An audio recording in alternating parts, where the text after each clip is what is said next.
Chamber quietly, please. Move to the next item.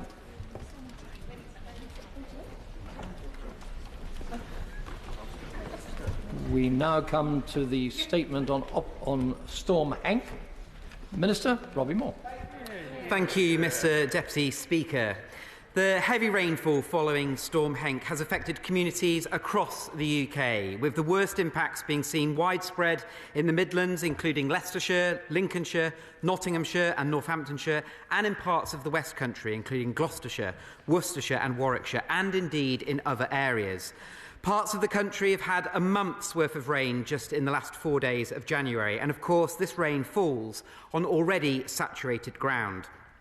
Several of our biggest river systems, the Trent, the Thames, Severn and Avon, saw record or close to record levels as they drained huge volumes of rain from across their river catchments.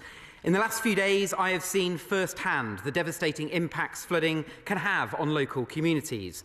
I have just returned from Alney Island in Gloucester this morning, which saw the third highest water levels in the last 100 years. And last week, I visited Nottinghamshire, meeting residents in Colic with my honourable friend, the member for Gedling, and I spoke with residents in Radcliffe-on-Trent with my honourable friend for Rushcliffe, where unfortunately residents had to be evacuated to keep them safe.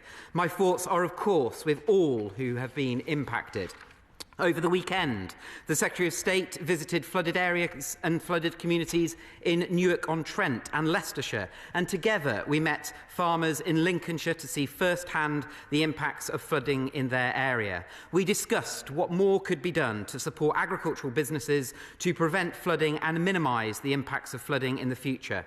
I also met with Henry Ward at Short Ferry, whose farm has been completely submerged underwater. We discussed just how devastating the financial impact can be.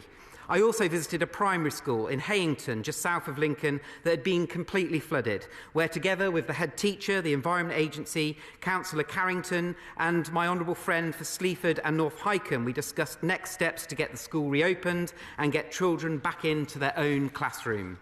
The Prime Minister was in Oxford yesterday talking to those affected and to thank the first responders for the fantastic job that they have been doing over the past week to help keep communities safe. And I want to echo those thanks to the Environment Agency, to the emergency responders, local authorities, our internal drainage boards and all volunteers for their tireless efforts to keep our communities safe right across the country. This was a severe weather incident. Storm Henk brought high winds with large amounts of rain across England last Wednesday. Met Office amber and yellow warnings were in place across the country, and this was followed by heavy rainfall on already saturated ground after a wetter than average autumn. There is now an improving picture across the country, but as we enter a dry spell, existing flood warnings always still remain in place, and we will continue to monitor the situation very closely. Since 2010, the Government has invested over £6 billion to better protect over 600,000 properties from flooding and coastal erosion. More than 75,000 properties have been protected as a result of the Government's investment in flood defences over recent days. And to date, unfortunately, 2,000 properties are flooded as having been recorded as that across the country. In East Midlands, a major incident was declared in Trent, in Colic, which peaked at over 5 metres. In Leicestershire, 350 properties were flooded, including in Loughborough. In Lincolnshire, river levels exceeded the year 2000 record level on the Trent at Torksey Lock. And in Staffordshire, we saw the highest ever recorded water levels in Burton-on-Trent. And here, the flood defences completed in June 2022 protected hundreds of properties.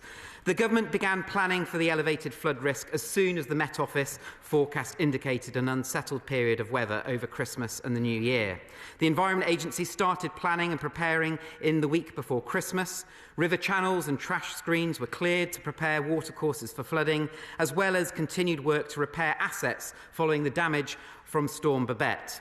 The Environment Agency's instant teams were double rostered, with the National Duty Manager leading regular planning and preparedness calls with all areas. And the Environment Agency wrote to all members of Parliament in England, providing local contacts and information for use in the event of a flood. Over the course of the last week, the Environment Agency issued 300 flood warnings to communities. It deployed over 1,000 members of its staff to affected communities, set up 125 pumps, and put over 12 kilometres of temporary and semi-permanent defences in place to protect communities. It worked closely with local resilience forums to manage the impacts on the ground, and my department has been holding daily cross-government meetings to ensure that we are doing everything that we can to minimise the impacts on our communities. Over the weekend, the government took swift action, activating the flood recovery framework earlier than usual to give people the reassurance that we will step in. The support that we will provide immediate relief to householders, businesses and farmers affected by flooding. Officials at the Department for Levelling Up Housing and Communities wrote to the chief executives of the 8 county councils who will be eligible based on the data that we have on the impacts so far. And they are Leicestershire, Gloucestershire, West and Northamptonshire, Warwickshire, Wiltshire, Nottinghamshire, Lincolnshire and Worcestershire. And others may well qualify, and we are monitoring the situation closely. This will mean that flooded households in eligible affected areas can apply for up to £500 to give them quick access to help them with immediate costs. Also, households and businesses which are affected will be eligible for 100% council tax and business rate relief for at least 3 months. Eligible flood-hit property owners can apply for up to £5,000 to help make their homes and businesses more resilient to future flooding through the Property Fund Resilience Repair Grant Scheme. And my department switched on the Farming Recovery Fund, so farmers who have suffered uninsurable damage to their land can apply for grants up to £25,000, recognising the exceptional rainfall that has taken place. And small and medium-sized businesses, including farmers, can also apply for up to £2,500 of support from the Business Recovery Grant to help them return their businesses back to usual. The government's UK-wide flood scheme will continue to provide reassurance to those UK households at high flood risk. And last year it was reported that cover supported 265,000 household policies, and more than 500,000 properties have benefited since the scheme's launch. Outside of the immediate response, the government continues to take action to protect communities from flooding. Since 2010, we have invested over £6 billion to better protect 600,000 properties from flooding and coastal erosion. And we are on track to spend a record £5.2 billion on new flood defence schemes in the current 6-year period. This is double the spend in the previous 6 years, and it includes £100 million to support communities that have experienced repeated flooding. And last April, the first 53 projects are set to benefit. We have made £25 million available for innovative projects that use the power of nature to improve flood protection, including actions by farmers and land managers. And I will announce successful projects shortly. And we are investing more in maintaining existing flood defences to help ensure that they are kept in good working order. The government increased funding by £22 million per year at the last spending review, meaning funding reached £201 million last year and £221 million this year. And the government strengthened planning guidance on flood risk and coastal change in 2022. This asks local authorities to apply stricter criteria to new developments at risk of flooding before they are approved. In the year following this change, 99% of proposed developments complied with the Environment Agency advice on flood risk. And in conclusion, Mr Deputy Speaker, working with local partners, we have acted swiftly to respond to recent flooding and provide funding support for the most affected. We will continue to lead the emergency response to flood incidences as they occur. And at the same time, we will invest for the long term to create a nation better protected against our changing climate. And I commend this statement to the House. Opposition front bench. Thank you, Mr Deputy Speaker, and I thank the Minister for advance sight of his statement. Now, Storm Henk has wreaked havoc across the country. Thousands of homes are severely damaged. Businesses have been devastated, farms and crops destroyed, and my heart goes out to all those affected. And I'd like to join the Minister in thanking the emergency services, the Environment Agency, local authorities and volunteers for their response, working around the clock to keep people safe. Now, around 2,000 properties have been flooded to date, and much of the country remains underwater, yet the Prime Minister doesn't think it's serious enough to call a Cobra meeting. The government's failure to act effectively against the risk of floods has cost the economy billions of pounds since 2010. The government itself estimates losses at 1.3 billion a year on average.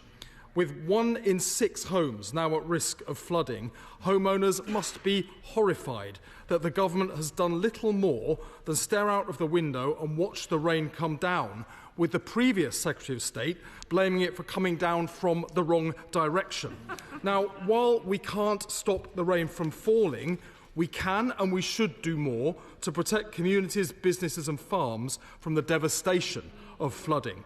Just last October, the Environment Agency found that more than 4,000 English flood defences were rated poor or very poor, while the same agency was found to have underspent by £310 million of the budget that had been allocated it, money that should have been used to protect against flood damage. I visited Retford in Nottinghamshire and I met heartbroken families who had lost everything. That town had been allocated £11.7 million for flood defences 2 years ago, but shockingly, less than 0.5% of that money had actually been spent. The government has clearly failed to put in place the robust coordination between central government and agencies on the ground to ensure that people are kept safe in these circumstances. And devastatingly, it's working families who are left to pick up the pieces.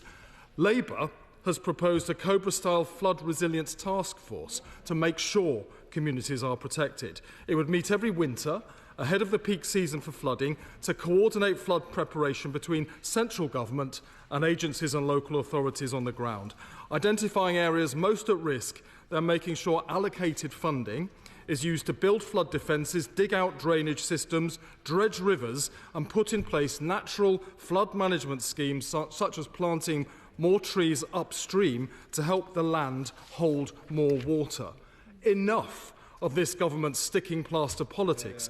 We need to get ahead of the problem, not just clean up afterwards. Communities deserve the reassurance that if the worst happens, there's a plan in place to keep people, their homes and their businesses safe. So could the Minister explain why the government has still not fully mapped out which communities around the UK are most at risk from flooding so appropriate support can be put in place? Will he confirm how much of the funding allocated for flood defences remains unspent? When does the government intend to upgrade flood defences found to be in poor and very poor condition? Will he update the House on what conversations are taking place with insurers so people whose homes are at risk from flooding remain able to fully insure them? And will the government convene a Cobra meeting to ensure ministers are working across all government departments to keep people safe? Secretary of State, I beg your pardon, Minister. Thank you, Mr Deputy Speaker. And I want to pick up on the points that the shadow spokesperson made about Cobra. I absolutely right in saying that the government held a Cobra unit cabinet office meeting last Tuesday to promote cross-sector preparedness action way in advance of Storm Henk taking place. And cross-government meetings chaired by DEFRA as the lead government department for flooding was held on many occasions last week and throughout this weekend. And there has been daily contact between DEFRA and resilience partners across the government, including the Cabinet Office and the Department for Levelling Up, Housing and Communities. And local resilience forums also had preparatory meetings and were prepared to convene strategic coordination groups to manage the local response. And I know from my own visits that I made last week and over weekend just how quick that and efficient that support has been rolling out. And I want to absolutely confirm to the House House that since 2010 we have invested £6 billion to better protect 600,000 properties from flooding and coastal erosion, and we are on track to spend £5.2 billion on flood defence schemes in the next 6-year period. This is double the £2.6 billion that had previously been allocated, and that is better protecting more homes.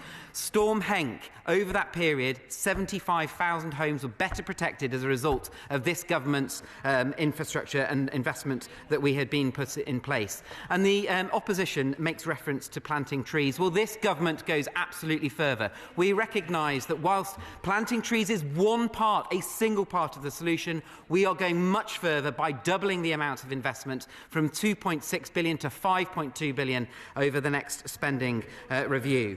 And it includes £100 million to support communities that have experienced repeated flooding. And as announced last April, the first 53 projects are set to benefit. And over the period of Storm Henk, we've already seen the benefits of the work that we did in 2022 to better protect Burton-on-Trent that had the highest levels with the River Trent peaking. And that is where our investment is working. We are also taking quick action by rolling out the Flood Recovery Fund, which will better protect households, businesses and farmers. And that was announced this weekend, and the 8 chief executives whose local authorities that will benefit have already been written to. Philip Dunne. Deputy Speaker, can I congratulate the Minister and his colleagues for the very prompt action that they've taken and very responsive way they've handled inquiries from across the House, from MPs whose constituencies are affected. He didn't mention Shropshire when his reference to those counties that have been eligible for the flood recovery framework. I can assure him that the banks of the River Severn, which I know he visited in Shrewsbury around Christmas, flooded between Shrewsbury and Bewdley, and I was visiting a household in Highley Station in my constituency only on Friday who had water up to the door handles across their front, the ground floor. There are significant numbers of properties affected, and I hope he will consider the representations from Shropshire Council when they come through. Yeah. And he is my honourable friend is absolutely right. Before Christmas, I made the visit to Shrewsbury to see for myself the positive impacts that the flood defences are making, not only there, but speaking to Environment Agency representatives, because I am well aware and very keen to meet the caucus of 38 MPs who represent constituencies right across the River Severn Channel. I'm looking forward to that meeting, but I want to reassure him that I and my officials and our whole department are in close contact with the Environment Agency. We are monitoring the situation very closely, and if we get to a situation where we need to expand the Flood Recovery Fund even further, we will not hesitate in doing so. SNP spokesperson Richard Thomson. Thank you, Mr Deputy Speaker. Can I thank the Minister for the advance side of his statement. Our thoughts on this side of the House are very much with all who have been affected by these events, and I'd like to offer my own thanks to the emergency services and resilience partners and everyone who has assisted in the days following Storm Henk. Now, as I'm sure that the Minister is aware, there's a lot more to this than just simply announcing sums of money that will come through in the future. It's about actually delivering the schemes as well, which can minimise the risk of future flooding events. So will the Minister commit to funding and delivering flood prevention and defence measures, not just to keep pace with inflation, but also which will allow communities to stand a fighting chance of getting ahead, not just of the increasing risk, but also the increasing frequency of these storm events? And of course, my thoughts absolutely go out to all of those that were impacted north of the border in Scotland, that were impacted by the severe weather events over the Christmas period. Indeed, myself, I was up in Angus and Fife over Christmas and saw for myself the challenges with getting down with the roads being flooded. And of course, the government continues to work with devolved administrations to make sure that we are getting the level of interaction, to make sure that the communication is happening. But I only wish that the Scottish Government would be as proactive as we have been in making sure that we are getting the levels of financial support out to those families, those households, those businesses and farmers that have been impacted by the flooding events that we have experienced south of the border. Robbie Walker. Thank Thank you, Mr Deputy Speaker. I congratulate my honourable friend on his statement, and I apologise for bombarding not him but his predecessor with text messages along the weekend around the importance of getting support to businesses in Worcester. But I am therefore very pleased to hear what he said about the flooding framework. Can I commend to him the work that is being done for frequently flooded communities in particular, though? Just before Christmas, I was able to wield a spade at getting the work underway on flood defences for Toronto Close. My constituents in Diglis Avenue, who have been flooded yet again for the fourth time in about 6 years, would be very, very keen to see some funding from that pot. And can I urge him, therefore, to work with the Environment Agency on any solutions that can be provided to that particular frequently flooded community? And there is nothing more harrowing than your property being repeatedly flooded. And that's why, working with colleagues in the Environment Agency, I am very keen to make sure that where we have announced frequent flooding funding being released, that we are making sure that it best helps those households that have been impacted. And I'm more than happy to continue the conversations I've already been having with yourself and indeed neighbouring colleagues, because I just know how important this matter is. Caroline Lucas. Mr Deputy Speaker, the Minister says that his thoughts and sympathies are with all those affected, but frankly his words ring hollow, given that not only is the government failing to protect existing properties with an estimated 4,000 flood defences in poor or very poor condition in 2022, but worse, ministers are actively planning to pursue energy policies that will make extreme weather events worse. We're about to debate the obscene offshore petroleum licensing bill, which would require yet more new oil and gas licences. Where on earth is the joined-up thinking? When will he stop the excuses and introduce the ambitious climate policies that might just protect future flood victims instead of just mopping things up at the end of the day?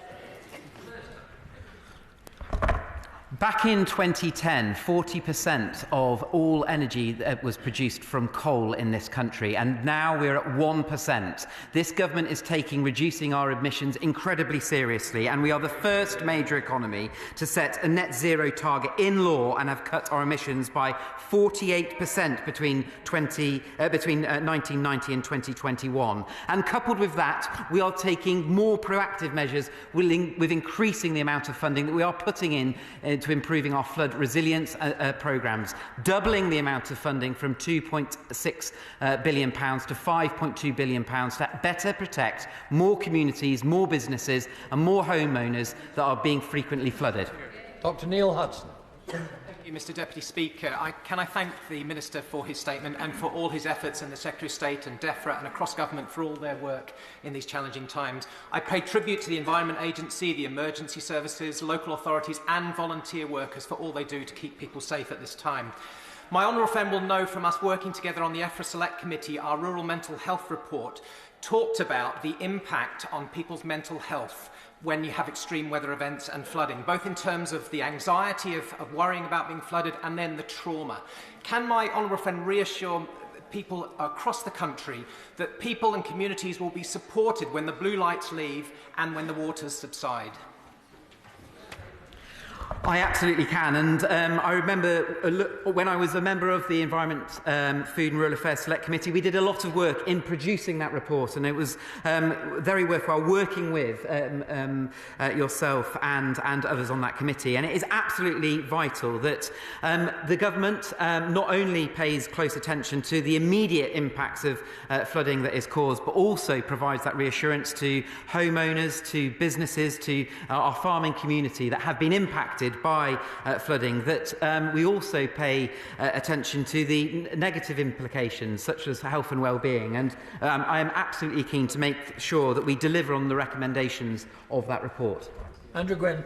Thank you. My heart also goes out to all those affected by Storm Henk, but of course over the Christmas recess we've also had Storm Gerrit, and that included a tornado that caused significant damage through Duckinfield and Staley Bridge in Tameside.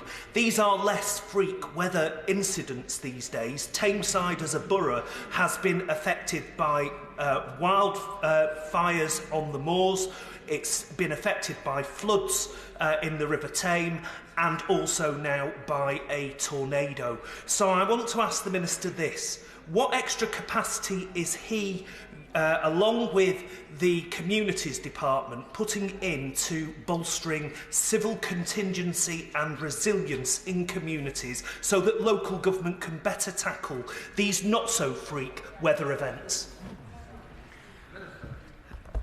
And it was of course harrowing to see that tornado in Tameside over the winter period, and I think a lot of us were shocked as to the impact and the stark devastation that it caused. It is absolutely very important that the government is working with devolved administrations, local authorities, and of course that is exactly what I will do across government as well, working with my colleagues in the Department for Levelling Up Communities and Housing to make sure that we are delivering for those one-off events rather than just the frequent occurrences such as flooding.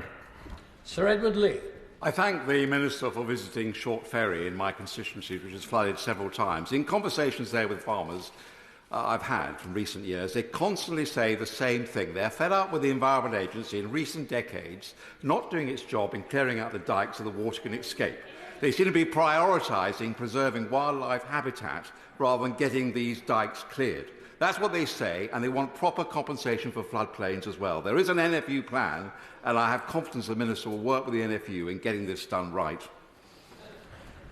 And I thank the Right Honourable Member for Gainsborough for his question and also for contacting me over the Christmas period to raise his concerns not only with Short Ferry Farm, and it was good to have met his constituent Henry Ward just at the weekend to see the implications of an EA asset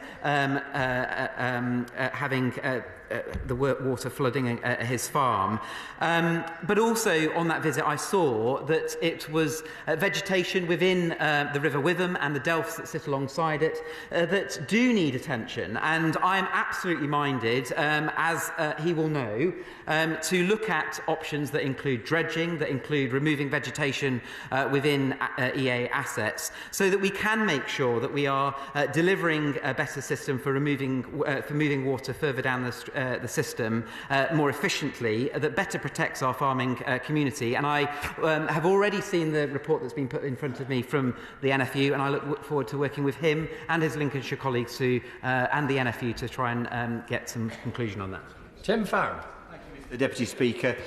In Cumbria, we sadly know only too well the devastating impact of extreme weather events and flooding.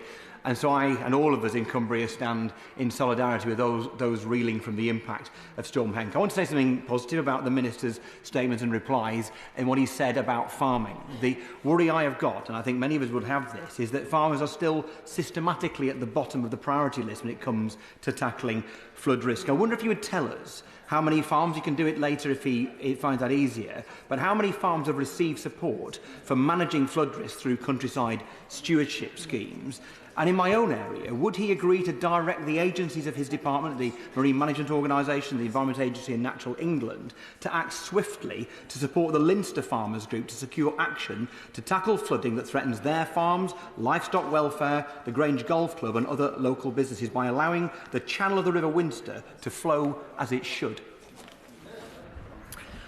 And I am absolutely happy to write to him with the detail of the figures that he requires. But what I want to reassure him is that the government is taking our farmers and the impacts on agricultural land incredibly seriously. That's why this weekend we announced that farmers who have suffered uninsurable damage to their land will be able to apply for grants of up to £25,000 through the Farming Recovery Fund. That's a step that we've gone over and above that we've not done before, and that's in recognition that the ground is absolutely saturated on the back of Storm Henk, Storm Babette and the constant rainfall that we've had over the winter and autumn period.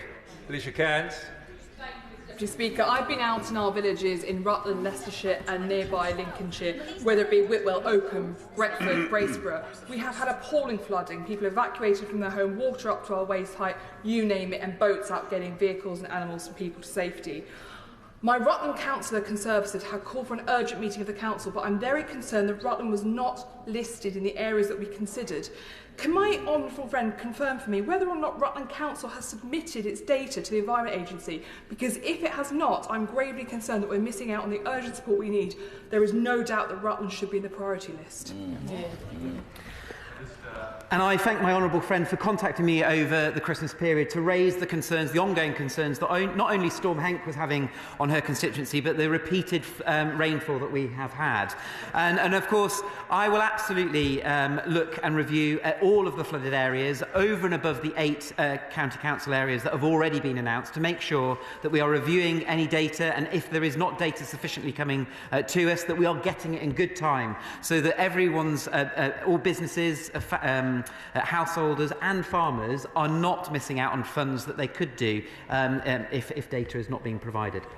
Thank you, Mr Deputy Speaker. Brighton, Tadcaster and Chapel Huddlesey in my constituency have all faced awful flooding in recent weeks. Residents were left in the lurch as agencies wouldn't take responsibility, and the fire service and local businesses like Campies and UK Sandbags have had to fill in the gaps. Will the Minister consider at least the efficacy of implementing a flood resilience task force at some point in the future so that we can deal more preemptively with these flood events when they do occur through measures such as clearing blocked drains and give my constituents the reassurance that they so desperately need?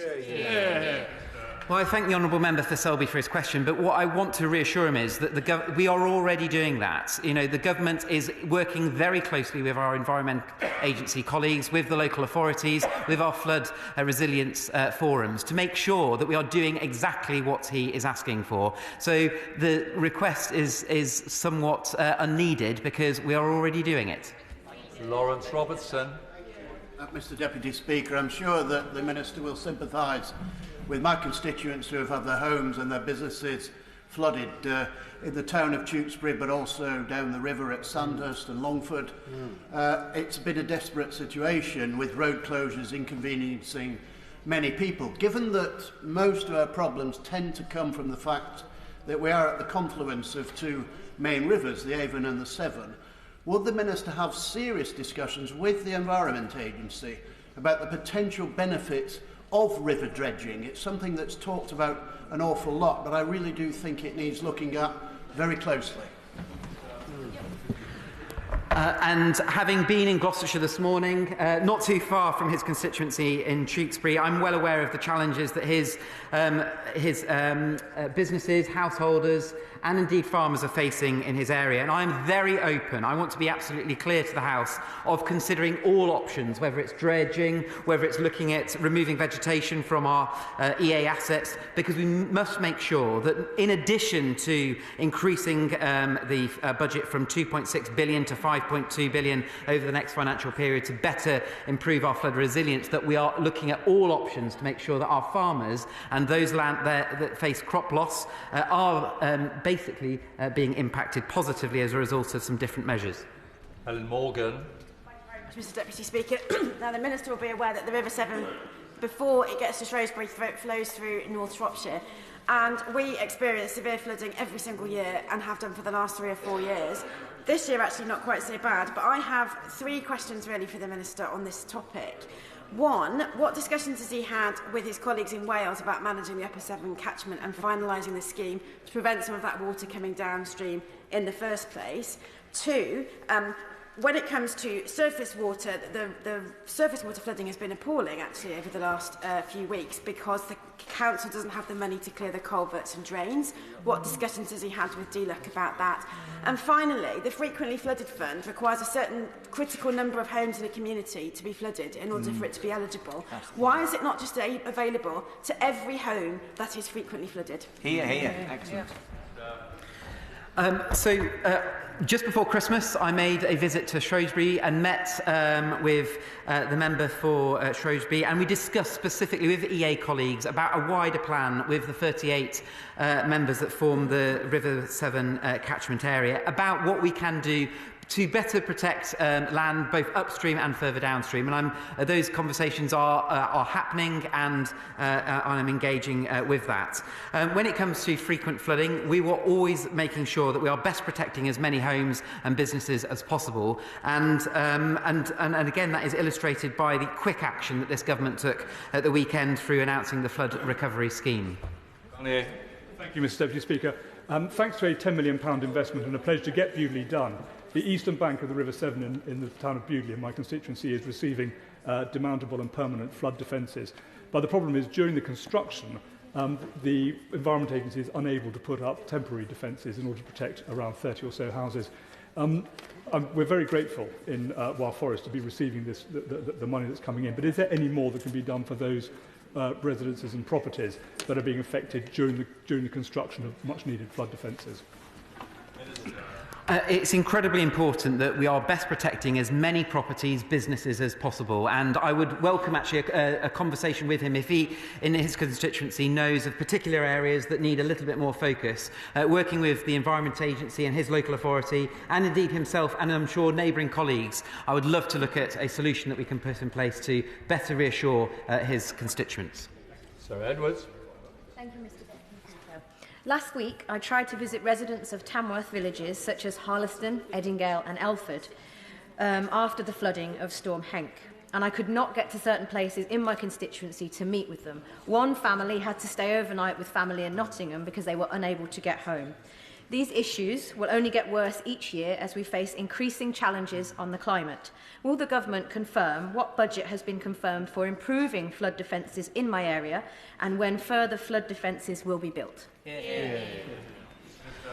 It is, of course, devastating when any community is impacted by flooding. And, of course, that is why this government has doubled the amount of funding that we are putting into flooding resilience, from £2.6 billion to £5.2 billion from 2021 to 2027. So this government is taking action to improve our flood resilience, but also responding very quickly to those communities that have been impacted through the announcement that we made very quickly this weekend through the flood recovery scheme. And, of course, I am keeping a very close monitor on the situation to see where additional councils, if they meet the requirements, can apply for that extra funding, and that's of course where I'll continue to monitor the situation.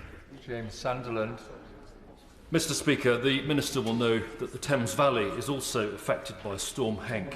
Could I please ask him what discussions he's had or will have with Thames Water with a view to better protecting our public health infrastructure from rainwater and floodwater, and therefore limiting discharges out of outflows? My honourable friend makes an incredibly important point. And of course, during extremely heavy rainfall that we've seen not only from Storm Henk but Storm Babette, and of course during the winter period, water companies have worked tirelessly to minimise the impact on customers and the environment.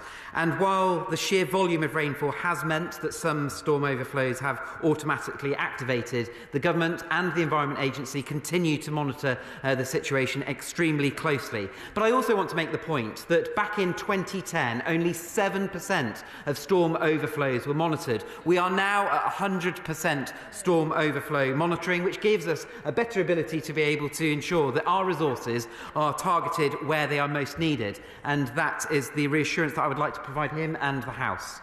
Sarah Dyke. Mr. Deputy Speaker, Somerset is once again experiencing the effects of climate change firsthand. Storm Henk was the latest catastrophic event to result in flooding across Somerton and Frome. Will the Minister comment on whether provisions will be put in place to help communities create their own bespoke extreme weather resilience plans in identified catchment areas?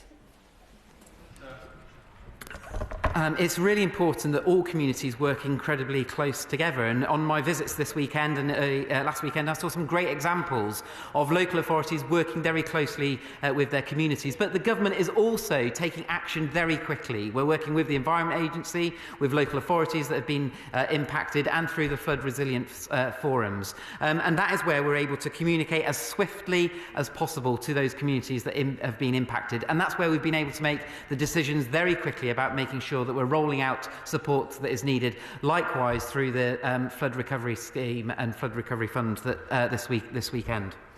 Alberto Costa. Thank you, Mr Deputy Speaker, and a Happy New Year to you. The Minister's welcome statement referred to 350 properties flooding in Leicestershire. In my South Leicestershire constituency, Blaby, Broughton, Astley, Cosby Croft, Stony Stanton, Sharnford and Whetstone were flooded. It was one of the worst floods experienced by these communities in South Leicestershire.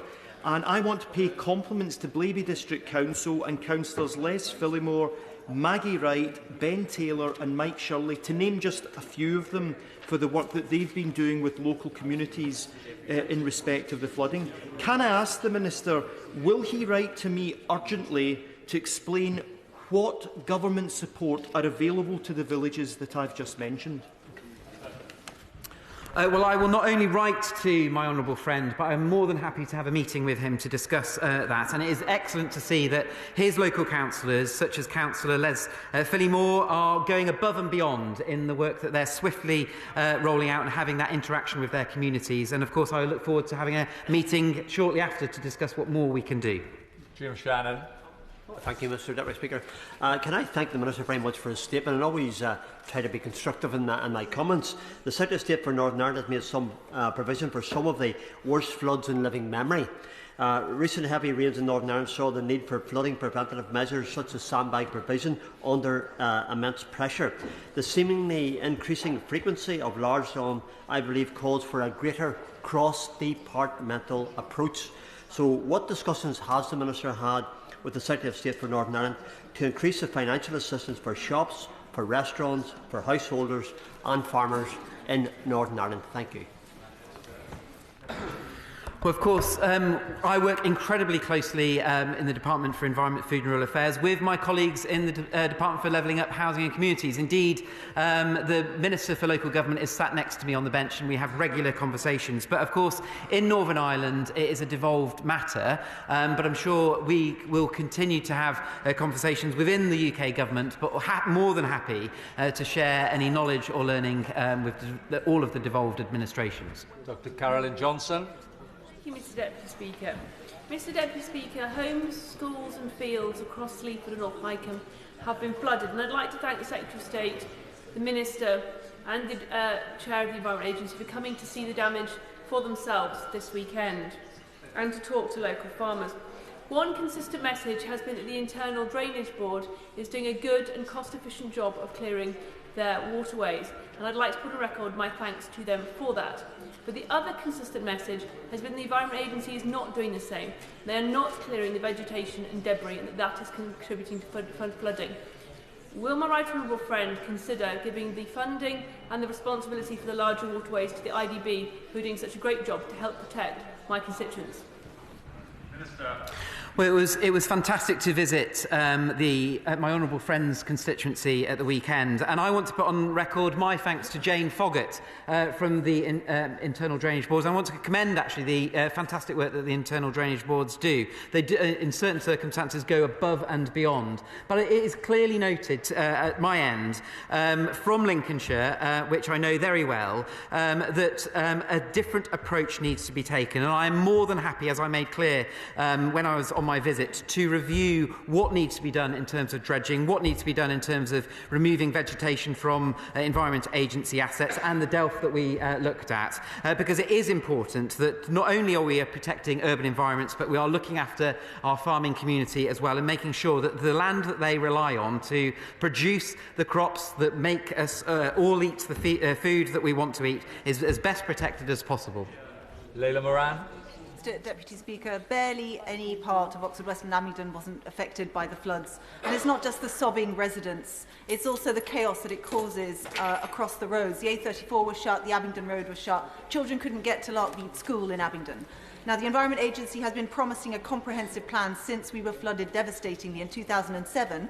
And whilst the Oxford Flood Alleviation Scheme is in train, there is nothing for Abingdon. Would the Minister consider meeting with me to discuss why the Environment Agency's own plan for Abingdon has recently been axed? Well, I know that my Environment Agency colleagues work incredibly hard across Oxfordshire, and whilst I know that the Oxford Flood Alleviation Scheme is in place, I'm more than happy to meet with the honourable member to discuss what further action she would like to see. But of course, I want to reassure her that we are working round the clock to make sure that all households, businesses, and indeed our farmers are protected through Storm Henk's implication. Harriet Baldwin. Thank you, Mr Deputy Speaker. And can I commend the Floods Minister's energetic response to Storm Henk and all of those who have worked so hard during this terrible weather.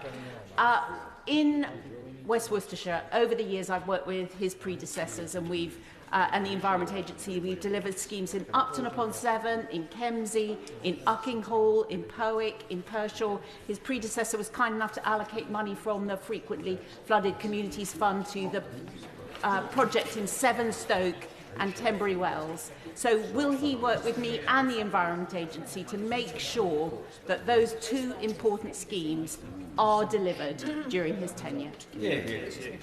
Well, I want to also use this opportunity to pay thanks to the previous flooding minister, the honourable member for Taunton Deane, who did tremendous work previously in this role, and I know that she worked hard to make sure that the frequent flood schemes were put in place as quickly as possible. And I also know that my honourable friend has been working very proactively to make sure that her residents have been best protected from the implications of flooding. And I am, of course, more than happy to meet with her to make sure that we work at speed to make sure that our households, and our businesses are as best protected as possible. Peter Aldous. Thank you very much, Mr Deputy Speaker. The various storms over the past 3 months have caused havoc on the East Anglian coast, not least in Pakefield in my constituency, where time is of the essence to prevent more homes from being destroyed.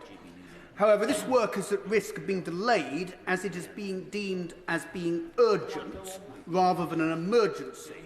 Will my honourable friend do all he can to remove such red tape?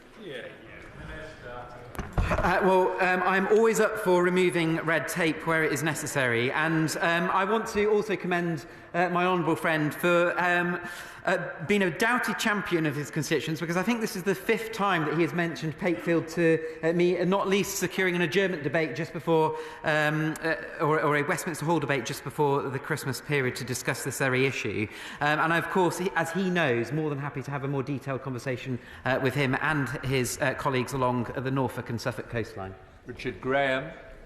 Deputy Speaker, the Floods Minister came early this morning to Olney Island, Gloucester, and I thank him, the Environment Agency, the City Council and all who helped mitigate the situation. Some 80 homes in Gloucester have been flooded, and any one home is one too many. But this compares with over 5,000 homes and businesses flooded in 2007 with very similar water levels, 48,000 people without electricity, 135,000 without drinking water for a week.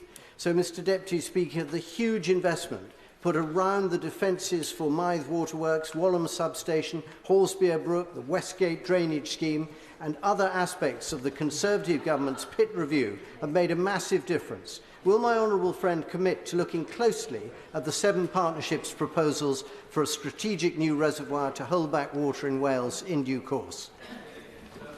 Well, can I firstly thank my honourable friend for inviting me to Gloucester this morning. It was an excellent visit to meet his residents and speak with them that have experienced flooding on Olney Island this morning. But what was clear was the investment that this government put in place and the flood improvement measures that were put in place in 2006 have worked up until now. But we know that flood measures are that worked, and we know that the implications when the River Severn catchment is as saturated as it has had implications. And of course, not only am I willing to meet with him, I'm willing to meet with the 38 other colleagues that form the caucus so that we can make sure that we get a strategic plan put in place for the whole of the River Severn catchment. Colleague Mumby-Croft. Mr Deputy Speaker, can I thank the Minister for the very sensible comments he's made on dredging? Is he able to say any more about when he expects to see some movement on that? And can he say where he thinks the priority should lie between protecting the farmland we need to grow our food and maintaining wildlife habitat? Well, I thank the honourable member for Scunthorpe for this question, because what I want to absolutely make clear that all options should not be off the table. It's important that we have nature-based solutions, quite rightly, upstream, but it's also important that where we have Environment Agency assets that need dredging, that we review that and we look at what more can be done in that area, alongside making sure that we are working with our internal drainage boards that are doing a fantastic job. On the visit to Lincolnshire over the weekend, it was very clearly communicated to me that the internal drainage boards are going above and beyond to protect our productive agricultural land. And I want to reassure that all of those in the agricultural community that this government will absolutely do all that we can to protect the productive agricultural land, because it is completely unfair when a farmer has experienced crop loss and that crop has been underwater for 10 days, it then fails. And that is a huge financial loss to our farmers that spend thousands upon thousands of pounds of putting that crop in place. So I want to reassure the honourable member for Scunthorpe that we will review all options. Sir Robert Buckland. Thank you, at last. Can I thank my honourable friend for his statement and for very promptly triggering the flood recovery network. I note a number of local authorities adjacent to mine of Swindon. I want to take this opportunity to ask him to meet me to discuss whether or not smaller unitary authorities like Swindon sometimes miss out, because although the number of incidents might be smaller, the impact is, I can tell him from my own experience as an active constituency MP, just as great. Absolutely, and can I thank my right honourable friend for his question. Is it absolutely important that no matter the size of the local authority, what matters is we are protecting our constituents from flooding, and I'm more than happy to meet with him and his neighbouring colleagues to make sure that we as a government are delivering in protecting as many homes, businesses as possible. Ben Bradley. Mr Deputy Speaker, grateful to the Minister for his visit to various parts of Nottinghamshire this week to see the impact on many of our communities. I'd like to reiterate his thanks to the many hundreds of staff who have been working round the clock in recent days, and community flood wardens and other volunteers in our communities.